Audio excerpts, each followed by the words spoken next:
Hi, my name is Nate Carlson, and the article that I chose was "The Beautiful and the Damned" from Lebanon. I just wanted to show the picture of the main heading picture to really show kind of a lot of what I wrote about and a lot of the visuals and verbal techniques, and this kind of exemplifies that the best, which is also what Rebecca chose as her main photo for this article. So let's get into it. So for my first visual, I just kind of wanted to show what the city looked like, and what was intended to be a beautiful city is now kind of looking like a ghost town. So like if you kind of look at it, it looks like the buildings look like it's a city that's like been built up and been made for industrialism and to further things in Lebanon to make it a better technological place and a better place for businesses. But you can see it's kind of just been overrun by trash, and all these buildings look deserted. It looks like it's from an apocalypse. So that's kind of why I chose this as my first visual, to kind of show how what was intended to be a beautiful place kind of looks like no one lives there, and it's just kind of apocalyptic now. So my second visual was these spiky barriers that are outside of in the city. It kind of shows the militaristic presence. I wrote that the spiky barriers represent the militaristic presence in the cities of Lebanon. It kind of just shows that it's the government is kind of broken there. How it's not necessarily like it's not unsafe to be in these places, but how there is military present in these places, and that it is corrupt and it is a broken form of government and a broken society. So I just thought that represented kind of why she's here, and wanted to understand that further. So for my third visual was showing this beautiful ocean, but what draws the attention of the viewer is the trash. First of all, reading from left to right, the viewer instantly will look at the trash when looking at it, and also it's much more highlighted than anything else you see.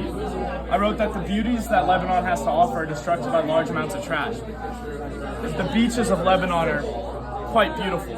I've looked at them, I've seen them, I haven't been to Lebanon, but I've seen from a friend of mine that these beaches are beautiful in Lebanon. And the fact that the beauties that people will travel to Lebanon to come see, and they just see it overrun by trash, it just kind of shows how Lebanon is truly a beautiful place, and it's just kind of overrun now by trash and people that just don't seem to really care to protect these beauties to keep people coming. My fourth visual, although it doesn't look like much, it needs to be supported by the evidence of the article in writing.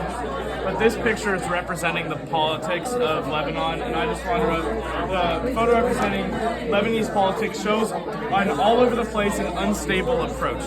When you look at this and you're thinking politics, it doesn't necessarily look like it's a stable government. When you look at this, it looks like it's all over the place. It's just kind of thrown together, and that's exactly what I think is. I think it's a perfect representation of this government. How the politics are ran, and how it's just a bunch of things splattered all over the place, a bunch of random people that aren't necessarily the best fit for the job. It can show corruptness. It's just really showing the instability of the government and politics, which then can affect the past visuals that I showed. Now we're into the verbal. My first quote that I chose was, it was a simile that's connecting the view of something to the reader that they can visualize that helps bring the story along. So what Rebecca was saying is, as I cycle from the boat into the city center, around me from a series of somber gray tower blocks, rising like skeletal centennials among a wasteland of debris. So this is a simile that when she's trying to explain what this city's looking like, obviously without the visual techniques, it's kind of hard to explain exactly what it looks like without her kind of using figurative language, using a simile or a metaphor. In this case, it's a simile saying they look like skeletal centennials. Kind of putting a visualization into the reader's mind of something that's not necessarily exactly like what Lebanon is like, but something that could be connected to it. And I just thought that was a really good representation of that could help bring the story along and ease the reader's interpretation of what's going on. My second verbal is a hyperbole that was stating that this exaggeration is representing the extent to which the rain affected Rebecca in her journey. She was explaining, while she's talking about how it started raining, she says, "As I stand drowning under a lashing sheet of rain that soaks me instantly to the core." Obviously, she's not getting soaked to the core. It's clearly an exaggeration, which is a hyperbole.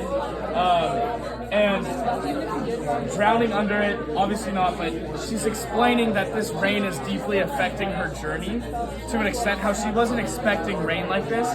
But by exaggerating to that, it helps the reader understand that this isn't just some light rain that she can get through, but this is something that's going to challenge her journey. My third verbal is an imagery. It's providing the context that helps the reader understand the conversation that Rebecca is having with the individuals she's having them with. And she's saying, one man, in reference to the mountains of garbage piling up in the streets, which the government has failed to clear for half a year. They just want the government to do something, anything.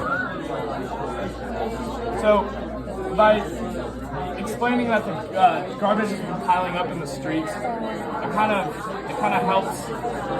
And she's saying mountains of garbage. It's helping the reader infer that how bad they want the government to clear this garbage. And she's trying to put an image in the reader's mind to say, if in our cities there was this much trash, what that would bring to us, the feelings that would bring to us. She's trying to help us put an image in our mind without exaggerating or anything. She's just being straight up, or the man is being straight up and just saying, there's mountains of garbage in our city that the government is not clearing up. Not instead of saying they need to clear up garbage, they're explaining that there's mountains of garbage. My last verbal, it's an irony. That the city is considered tolerant, but the media only cares to show the violent aspect of what's going on. Another friend tells me later that the city is surprisingly tolerant, despite its image. You sometimes get burkinis and bikinis on the same beach, and nobody minds, she says. But all people remember are the bloody jihadis splashed across the papers. What this really stood out to me is that it's kind of ironic how the media, all they really want to do is kind of come out and show the violence or what they believe that readers will care about, instead of really showing that it's a tolerant city that has good things, that can provide good things. But all the media really highlights, which all people interpret from that, because people are on the media constantly, is that there's blood and there's things that there's just it's just a bloody massacre. So that makes people not want to go there. That makes people not want to pursue futures there or pursue connections within those cities.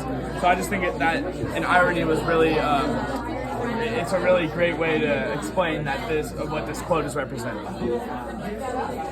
The tone that I believe was good seeking. The quote that I chose for that is, "My second host in Peru is a sister of a friend, me and her family. They're lovely and welcoming, and the flat is enormous. As she shows me around, she points out a small cubbyhole of the kitchen, around 6 meters square. That's where migrant workers are meant to sleep," she tells me. "Most homes employ housekeepers, but they're often treated terribly." Why I think Rebecca is good seeking in her tone, I could have chose many quotes from this article, but this one specifically kind of represents me how she's seeking good in things. That's obviously good seeking.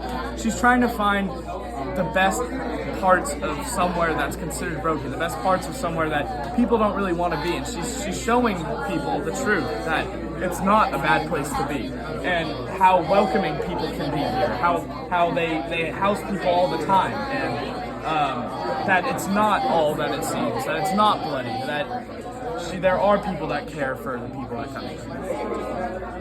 The author's purpose.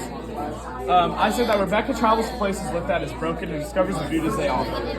I think this is a really great one because it's part of Rebecca's tale, or not tale, it's part of Rebecca's purpose to help readers and herself understand that these places have beauties.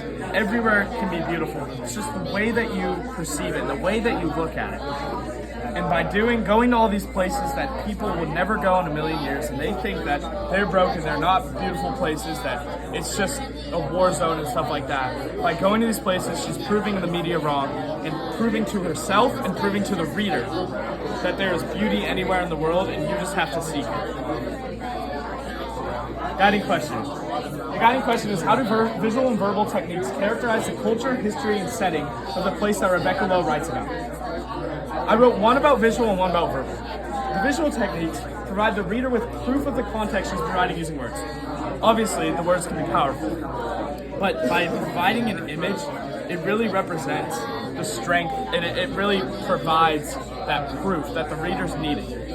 Obviously, words are strong enough, but when you add a visual to it and add proof that the reader can visually see, it's really powerful to help not persuade, but to help get a message across that you are trying to get across. Next are the verbal techniques. Verbal techniques have power, providing the reader with information that will stick with them. Not just explaining something, but the verbal techniques of really getting persuasive and getting touching. You want to touch the reader's heart, and that's what Rebecca really does well. Rebecca's really using these techniques to help find something that will stick with the reader, and that's something that she does really well. Thank you.